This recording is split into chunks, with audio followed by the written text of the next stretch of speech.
Hey there, welcome back.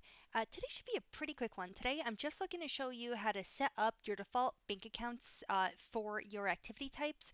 What this will allow you to do is basically just be a little bit more efficient and reduce your errors by basically making sure whenever you're cutting a check or paying your sales tax that it's coming out of the right account, and at the end of the month you're not having to do all these reclass entries because you were accidentally cutting things out of the wrong bank accounts.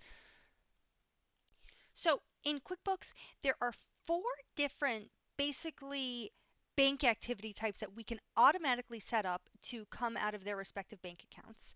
And what is that? Well, there's first record deposits, right? This is your checks from your customers or whatever it should be, right? It's usually customer payments.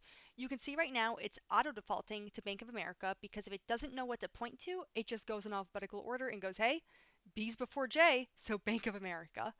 But in my test server, I have a depository account that I use. So this is the account that I would like my system to always automatically deposit to, or basically have it pre-selected in this dropdown to reduce errors and also just like reduce my clicks, right? It might be 2 seconds for me to click it, but a million paper cuts will make you bleed out, and this is a way to reduce these paper cuts. So you could see in that pop-up, right, it was asking if I wanted to default it. I'm not going to do it here. I'm going to show you the other way how to do it.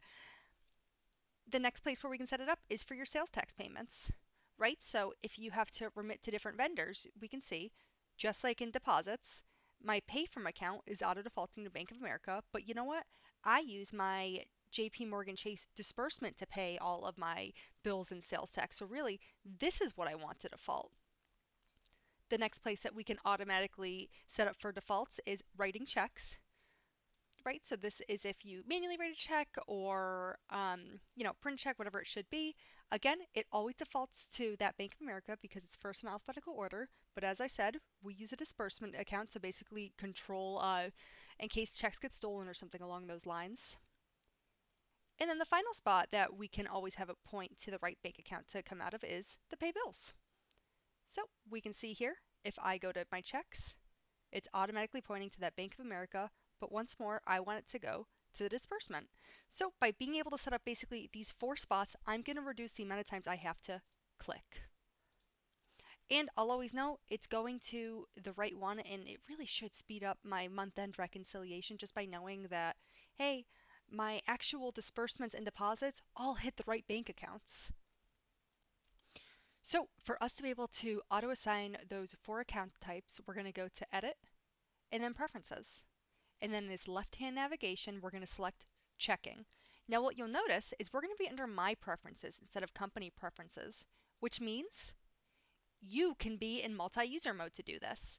When you are doing a My Preference, that only affects your individual login, not the company as a whole. So let's say you want other coworkers to have this default account to use, you'll have to do it on their login as well. But that means you don't have to kick everybody out. So, it's a catch-22. Typically, if you're setting up these auto default accounts, you do want everyone set up with it. So I'd recommend taking the time just to get everyone to log in for 2 quick minutes and just get them set up as well. But let's get this set up. So as I said before, we write checks out of our disbursement account. We pay our bills out of our disbursement account. And we pay our sales tax out of our disbursement account. But when I get deposits, it goes to my depository bank account. So with that set up, this will now basically auto default those drop downs to these accounts. So though it's not, the world's most time saving activity, if it can save you a minute a day, that's still 5 minutes, 5 minutes a week, 20 minutes a month, so on and so forth. And, when it comes to business, a million paper cuts will make you bleed out. So wherever you can save those 10 seconds, it's worthwhile to take it.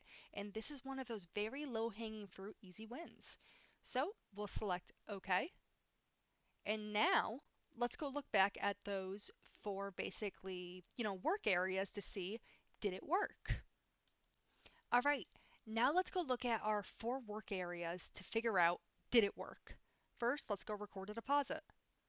Oh, look at that.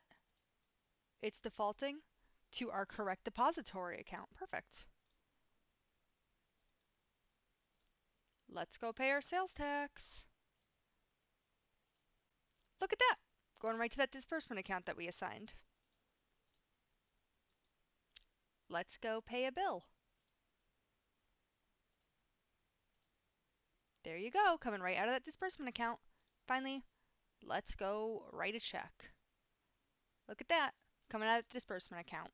So that's the really quick tutorial on how you just auto assign these bank account drop downs, just so you don't have to keep doing it and, constantly checking to make sure it's hitting the right thing.